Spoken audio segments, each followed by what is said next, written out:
옹정제의 생애와 업적 앤드 정한, 강희와 권룡을 이은 개혁군주, 청 세종 옹정제, 1678만 1735. 1. 머리말. 옹정제, 1678만 1735는 청나라의 제5대 황제로, 이름은 아이신기호로, 인전이며 묘호는 세종이다. 재위 기간은 1722년부터 1735년까지 13년에 불과하지만 아버지 강희제가 61년 아들 권룡제가 60년을 재위한 것과 비교하면 짧은 그 기간 동안 그는 두 장기 치세를 잇는 결정적인 가교 역할을 해냈다. 흔히 강건성세라 불리는 청나라 최전성기의 한가운데에서 강희제 말년에 느슨해진 기강과 바닥난 국고를 다시 세운 인물이 바로 옹정제였다. 역사가들이 강희제가 청나라의 틀을 만들었다면 옹정제는 그 틀의 내실을 채웠다고 평가하는 이유가 여기에 있다. 2. 출생과 즉위 이전의 삶. 옹정제는 1678년 강희제의 넷째 아들로 태어났다. 생모는 훗날 효공 인황후로 추존되는 오아씨였으나 신분이 낮았던 탓에 어린 인전은 귀비 동가씨의 손에서 양육되었다. 그는 젊은 시절부터 불교와 학문에 관심이 깊었고 정무 처리에서는 꼼꼼하고 냉철하다는 평을 들었다. 1698년 페르게 봉해졌고 1709년에는 옹친왕이 되었다. 그의 즉위 과정은 청나라 역사상 가장 치열했던 후계 다툼, 이른바 구황탈적의 산물이었다. 강희제가 황태자 윤잉을 두 차례나 폐위한 뒤 후계를 정하지 않자 9명의 황자가 물밑에서 격렬한 계승 경쟁을 벌였다. 8째 윤사가 명망 높은 관료들의 지지를 얻고 14째 윤제가 군공을 쌓는 동안 넷째 인전은 어느 파벌에도 노골적으로 가담하지 않고 부황에게 성실히 봉사하며 한가로운 왕을 자처하는 신중한 처신으로 일관했다. 1722년 강희제가 붕어하자 보군통령 윤과다가 유조를 선포하여 인전이 제위에 올랐다.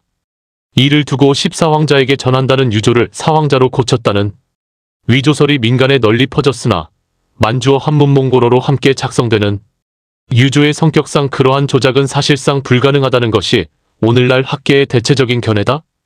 다만 이 소문은 평생 그를 따라다니며 정통성 시비의 불씨가 되었다. 3. 황권 강화와 통치체제의 정비. 즉위한 옹정제가 가장 먼저 착수한 일은 흔들리는 황권을 다잡는 것이었다. 그는 계승 경쟁에 앙금이 남은 형제들을 가차없이 정리하였다. 최대 정적이었던 8째 윤사와 9째 윤당은 종적에서 삭제하고 각각 아친하게 사이흑돼지이라는 모욕적인 이름으로 개명시켜 유폐하였으며 14째 윤제도 능묘를 지키는 명목으로 연금하였다. 나아가 즉위에 공을 세운 연갱료와 윤과다마저 권세가 지나치게 커지자 각각 죄목을 물어 제거함으로써 공신이라 하더라도 황권을 넘볼 수 없다는 원칙을 분명히 하였다. 제도 면에서 가장 중요한 업적은 군기처의 설치다. 1729년 중가르 원정의 군무를 신속히 처리하기 위해 만든 이 기구는 곧 국정 전반을 총괄하는 최고 정무기관으로 발전하였고 의정왕대 신회의와 내각을 유명무실하게 만들어 황제 독재 체제를 완성하였다. 군기처는 이후 청나라가 멸망할 때까지 존속하며 중국 역사상 가장 정비된 전제 황권의 상징이 되었다. 아울러 그는 강희제 때 시작된 주접, 곧 밀주 제도를 대폭 확대하여 지방의 하급 관리까지 황제에게 직접 밀봉 보고를 올리게 하였다. 이로써 황제는 관료 기구를 거치지 않고 전국의 실정을 파악하고 관리들을 상호 견제시킬 수 있었다. 후계 문제에서도 그는 독창적인 해법을 내놓았다. 자신이 겪은 골육상쟁의 비극이 되풀이되지 않도록 후계자의 이름을 미리 적어 건청궁, 정대광명 편액 뒤에 봉인해 두었다가 황제 사후에 개봉하도록 하는 태자밀건법을 창안한 것이다. 이 제도는 이후 청황실 계승의 원칙으로 자리잡아 후계 분쟁을 크게 줄였다. 4. 재정사회 개혁. 옹정제가 물려받은 국고는 강희제 말년에 관대한 통치와 관료, 부패로 700만 800만 량 수준까지 줄어 있었다. 그는 전국적인 회계 감사를 단행하여 횡령한 관리에게 가산 몰수와 변상을 명하는 등 강도 높은 숙정을 펼쳤고 그 결과 사망 무렵 국고는 6천만 량 이상으로 불어나 권륭성세의 물적 토대가 되었다. 조세 제도에서는 지정은제, 곧 탄정인묘를 전국적으로 시행하였다. 사람 수에 매기던 인두세정은을 토지세 지은에 합산하여 토지 소유량에 따라 은으로 일괄 징수하는 이 개혁으로 땅 없는 빈민의 부담이 사라지고 세원이 안정되었으며 인두세를 피하려 호적에서 숨던 인구가 양성화되어 청대 인구의 폭발적 증가를 이끌었다. 또한 관리들이 세금 징수 때 은에 녹이는 손실을 명목으로 멋대로 걷던 부가세를 국가가 공식 세목으로 흡수하는 화목이공을 실시하고 그 재원으로 관리들에게 본봉의 수십 배에 이르는 양념은 곧 청렴을 기르는 돈을 지급하여 박봉이 부패를 낳는 구조 자체를 손보았다. 사회 정책에서도 주목할 개혁이 있었다. 그는 여러 차례 조서를 내려 산서의 악호, 절강의 탐인, 안위의 반당 등 대대로 천대받던 세습, 천민들의 천적을 없애고 이들을 양민으로 해방시켰다. 신분 세습의 굴레를 국가가 나서서 풀어준 이 조치는 중국 사회사에서 획기적인 사건으로 평가된다. 5. 대외 정책과 변경 통치. 대외적으로 옹정제는 확장보다 안정과 내실을 택했다.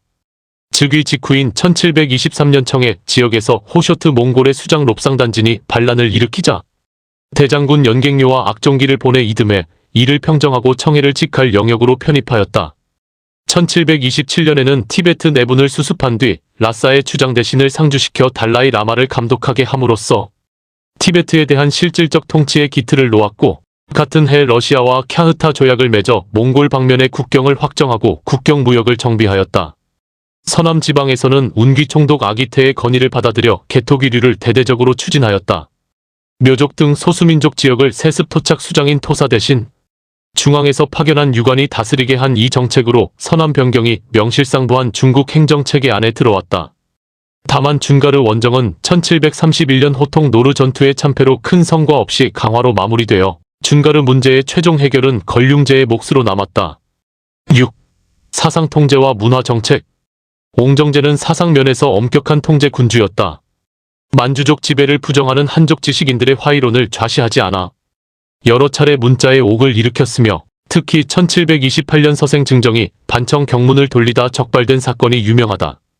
흥미롭게도 그는 증정을 처형하는 대신 직접 논박에 나서 만주족 통치의 정당성을 조목조목 변론한 대의강미록을 편찬해 전국에 배포하게 하였다. 황제가 일개 서생과 지면 논쟁을 벌인 이 전례 없는 사건은 그의 자신감과 논리적 기질을 잘 보여준다. 한편 전례 문제로 갈등을 빚던 가톨릭에 대해서는 1724년 포교를 금지하고 선교사 대부분을 추방하였으며, 독실한 불교 신자로서 선어록을 편찬하는 등 불교를 후원하였다. 7. 근면한 통치와 추금. 옹정제는 중국 역대 황제 가운데 가장 부지런한 군주로 꼽힌다. 그는 재위 13년 동안 하루 4시간 남짓만 자며 정무에 몰두하였고, 원명원에 머물 때조차 쉬지 않고 상주문을 읽었다. 신하들이 올린 수만 건의 추접에 붉은 먹으로 직접 답을 단 주비유지가 오늘날까지 방대하게 전해지는데, 어떤 답글은 상주문 본문보다 길 정도였다. 총 글자 수가 1000만 자에 이른다고 추산될 만큼 초인적인 업무량이었다. 그러나 이러한 경문은 건강을 갉아먹었고, 1735년 10월 그는 원명원에서 58세의 나이로 급서하였다. 사인을 두고 괄호설과 함께 불로장생을 위해 복용하던 단약의 수은 중독설이 유력하게 거론된다. 민간에는 문자의 옥으로 멸문당한 여유량의 손녀 여사낭이 암살했다는 전설도 퍼졌으나 이는 야사에 불과하다. 재위는 태자밀건법에 따라 넷째 아들 홍력, 곧 걸륭제가 물려받았다. 8. 맺은 말 역사적 평가.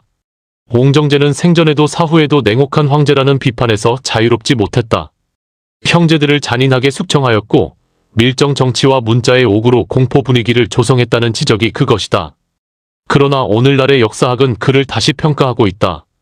그는 사사로운 정에 흔들리지 않고 제도로 나라를 다스린 개혁가였으며, 지정은제와 화목위공, 양념은, 군기척, 태자밀건법 등 그가 만든 제도들은 청나라 통치의 근간이 되어 왕조 말까지 이어졌다.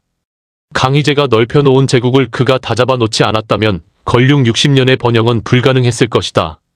13년이라는 짧은 재위 동안 텅 빈 국고를 채우고 기강을 세우고 백성의 짐을 덜어준 옹정제는 화려함보다 내실로 기억되어야 할 청나라 최고의 실무형 군주라 할 수 있다.